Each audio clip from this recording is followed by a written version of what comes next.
আসসালামু আলাইকুম দর্শক, আমন্ত্রণ জানাচ্ছি মাইটিভি সংবাদে। আপনাদের সাথে আছি আমি সওদা ইসলাম বর্ষা। শুরুতেই জানিয়ে দেব সংবাদ শিরোনাম। পাল্টাপাল্টি কর্মসূচিতে সরগরম রাজনৈতিক অঙ্গন। বঙ্গবন্ধু এভিনিউয়ে আওয়ামী লীগের প্রতিষ্ঠা বার্ষিকী সভা, পল্টনে খালেদা জিয়ার মুক্তিতে বিএনপির সমাবেশ। রাজধানীতে সকাল থেকেই ঝুম বৃষ্টি, ভোগান্তিতে কর্মজীবীরা। আরও 3 দিন হবে বৃষ্টি, জানিয়েছে আবহাওয়া অফিস।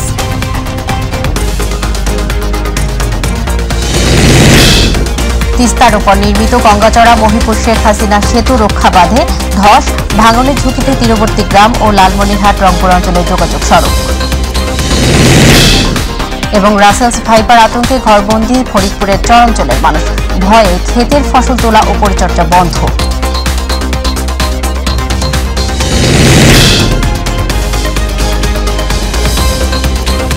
দর্শক শুনছিলেন শিরোনাম, এবার বিস্তারিত। রাজধানীতে বড় 2 রাজনৈতিক দলের পাল্টাপাল্টি কর্মসূচি আজ। দলীয় চেয়ারপারসন বেগম খালেদা জিয়ার মুক্তির দাবিতে বিকেল 3টায় রাজধানীর নয়াপল্টন কেন্দ্রীয় কার্যালয়ের সামনে সমাবেশ ডেকেছে বিএনপি। প্রায় 8 মাস পর ডাকা এ কর্মসূচি ঘিরে বড় প্রস্তুতি নিয়েছে দলটি। সমাবেশে বিএনপি মহাসচিব মির্জা ফখরুল ইসলাম আলমগীর সহ দলের কেন্দ্রীয় নেতাদের বক্তব্য রাখার কথা রয়েছে। এদিকে প্রায় একই সময়ে দলের 75তম প্রতিষ্ঠাবার্ষিকী উপলক্ষে রাজধানী বঙ্গবন্ধু এভিনিউয়ে দলের কেন্দ্রীয় কার্যালয়ের সামনে আলোচনা সভার আয়োজন করেছে ঢাকা মহানগর আওয়ামী লীগ। এতে প্রধান অতিথি হিসেবে বক্তব্য রাখার কথা রয়েছে আওয়ামী লীগের সাধারণ সম্পাদক ওবায়দুল কাদেরের।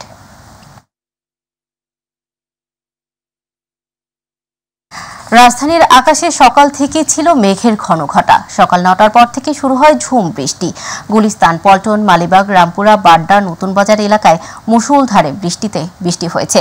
সাপ্তাহিক সরকারি ছুটির দিন হলেও বেসরকারি চাকরিজীবী কিংবা খেটে খাওয়া মানুষ যারা জীবিকার টানে ঘরের বাইরে বের হয়ে পড়েন বৃষ্টি বিড়ম্বনায়। এদিকে আবহাওয়া অফিস জানিয়েছে, বাংলাদেশে সক্রিয় মৌসুমী বায়ুর প্রভাবে বঙ্গোপসাগরে লঘুচাপ সৃষ্টি হয়েছে। এ অবস্থায় চট্টগ্রাম, কক্সবাজার, মোংলা ও পায়রা সমুদ্র বন্দরকে 3 নম্বর স্থানীয় সতর্ক সংকেত দেখাতে বলা হয়েছে।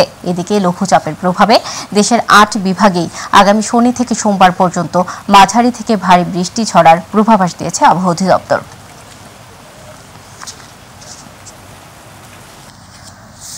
দর্শক, এই মুহূর্তে রাজধানীর হাতিরঝিল এলাকা থেকে যুক্ত হচ্ছেন সহকর্মী আবু সাইদ অপু। রাজধানীতে বৃষ্টি ও জলাবদ্ধতার কেমন পরিস্থিতি দেখছেন জানাবেন।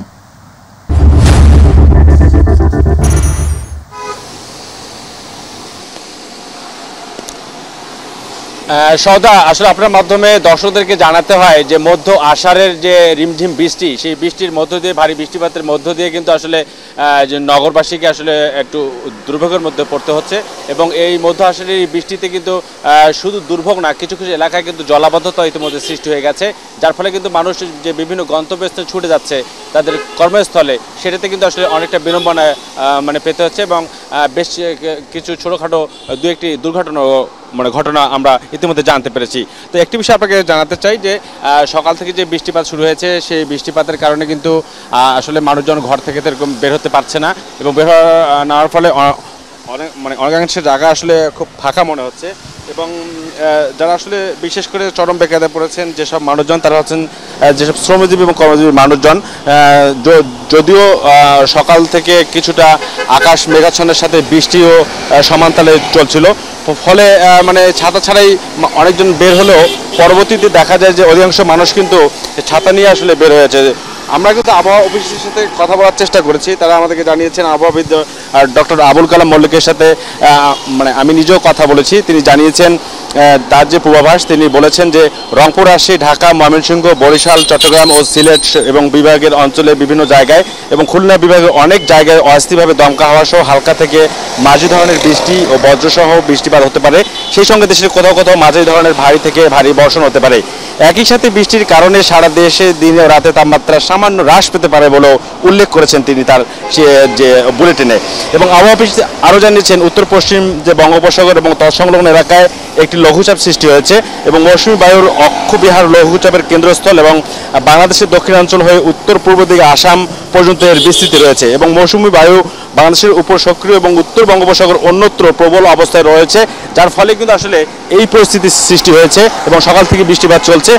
যদিও পরবর্তী বুলেটিনে আবহাওয়া অধিদপ্তরের পক্ষ থেকে আসলে মানে জানানো হবে যে এই বৃষ্টিপাতের আসলে মানে কত মিলিমিটার মোট বৃষ্টিপাত রেকর্ড করা হয়েছে, সেটি আমরা হয়তো পরবর্তী সংবাদে যুক্ত হয়ে আমরা আপনাদেরকে আবহাওয়া অফিস থেকে সরাসরি যুক্ত হয়ে জানাতে পারবো। তো সওদা, এটি ছিল আমার কাছে সর্বশেষ। অপু, আপনাকে ধন্যবাদ। দর্শক, রাজধানীর আবহাওয়া পরিস্থিতি সর্বশেষ সংবাদ জানাচ্ছিলেন আমাদের সহকর্মী আবু সাইদ অপু। রংপুরের তিস্তা নদীর উপরে নির্মিত গঙ্গাচড়া মহিপুর শেখ হাসিনা সেতু রক্ষা বাঁধে ধস দেখা দিয়েছে। ভাঙনের ঝুঁকিতে রয়েছে তীরবর্তী গ্রাম ও লালমনিরহাট রংপুর অঞ্চলের যোগাযোগ সড়ক। রংপুর থেকে মাহমুদুল হাসানের তথ্যচিত্রে ইলিয়াস কমলের রিপোর্ট।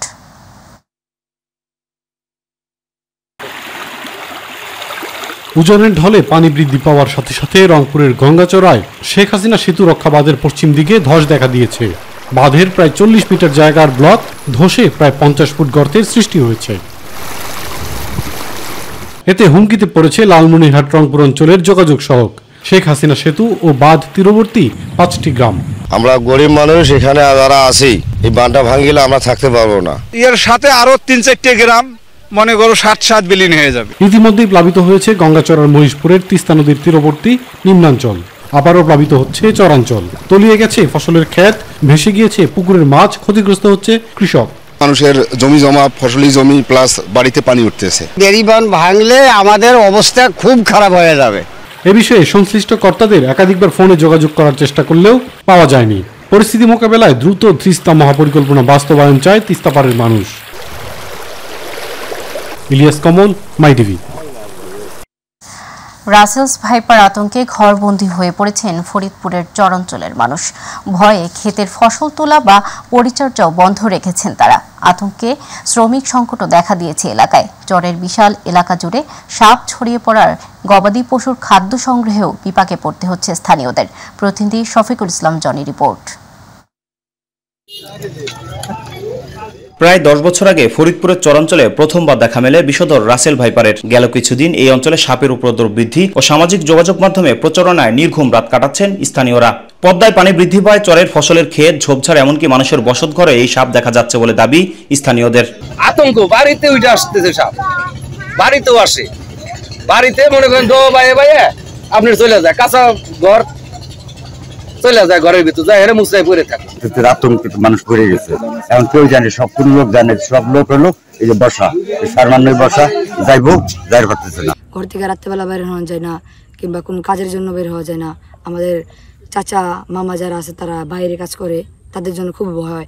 ক্ষেত থেকে ফসল তোলার সময় সাপের কামড়ে চিকিৎসাধীন অবস্থায় হোসেন ব্যাপারী নামের এক কৃষকের মৃত্যুর পর এই আতঙ্ক আরো বেড়েছে।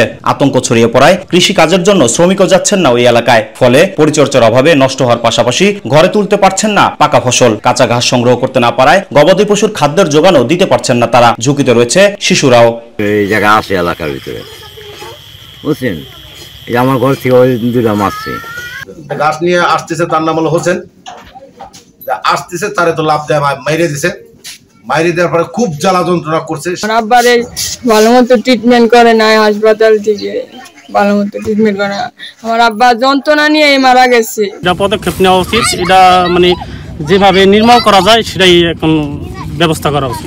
চরাঞ্চলে আতঙ্ক ছড়িয়ে পড়লেও এখনো প্রশাসন বা জনপ্রতিনিধিদের কেউ চরবাসীদের পাশে দাঁড়াননি। আতঙ্কিত না হয়ে সচেতন হওয়ার পরামর্শ দিয়ে কৃষকদের মাঝে গামবুট সহ নিরাপত্তা সামগ্রী প্রদানের উদ্যোগ নেওয়া হয়েছে বলে জানালেন ফরিদপুরের জেলা প্রশাসক। সচেতন করার উদ্যোগ নিয়েছি। একই সাথে যে সকল এলাকায় চরাঞ্চল বেশি, সেখানে আমরা গামবুট বিতরণের উদ্যোগ নিয়েছি। আমরা এই সপ্তাহে 1000 গামবুট বিতরণ করবো কৃষকের মাধ্যমে, যারা এই গামবুট দিয়ে তারা তাদের প্রয়োজনীয় কৃষিকাজ করতে পারে। এর বাইরেও যদি কারো সহযোগিতা দরকার হয়, আমরা সেই সহযোগিতা করব। নদী বেষ্টিত চরাঞ্চলে যাতায়াতের একমাত্র বাহন নৌকা। কেউ অসুস্থ হলে শহরের হাসপাতালে পৌঁছাতে অনেক বেশি সময় লাগে। তাই চরাঞ্চলে হাসপাতাল স্থাপন সহ চিকিৎসক ও সাপের অ্যান্টিভেনমের সহজলভ্যতার দাবি উঠেছে।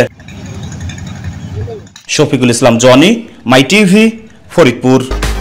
চট্টগ্রামের সীতাকুণ্ডে নিয়ন্ত্রণ হারিয়ে যাত্রীবাহী বাস খাদে পড়ে একজন নিহত হয়েছে। এ সময় বেশ কয়েকজন আহত হয়েছে।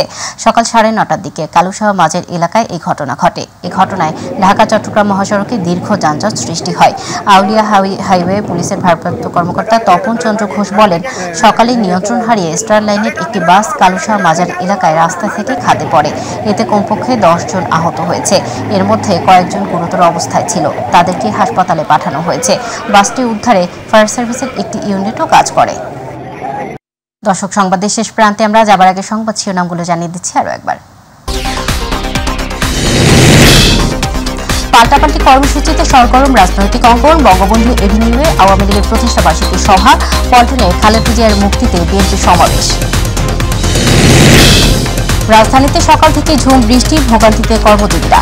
আরও 3 দিন হবে বৃষ্টি, জানিয়েছে আবহাওয়া অফিস।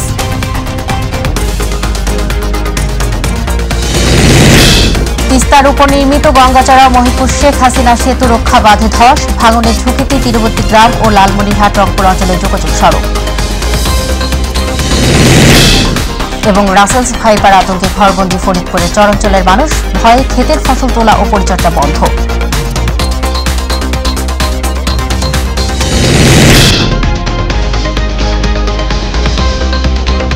দর্শক, এখনকার সংবাদ ছিল এই পর্যন্ত। সাথে থাকার জন্য ধন্যবাদ। এছাড়া ইউটিউবে মাইটিভি সংবাদ পেতে ভিজিট করুন youtube/mytvd নিউজ এবং আমাদের অনুষ্ঠান দেখতে ভিজিট করুন youtube/mytvbaংলা/mytvbaংলা। পরবর্তী সংবাদ দেখার আমন্ত্রণ জানিয়ে বিদায় নিচ্ছি। আল্লাহ হাফেজ।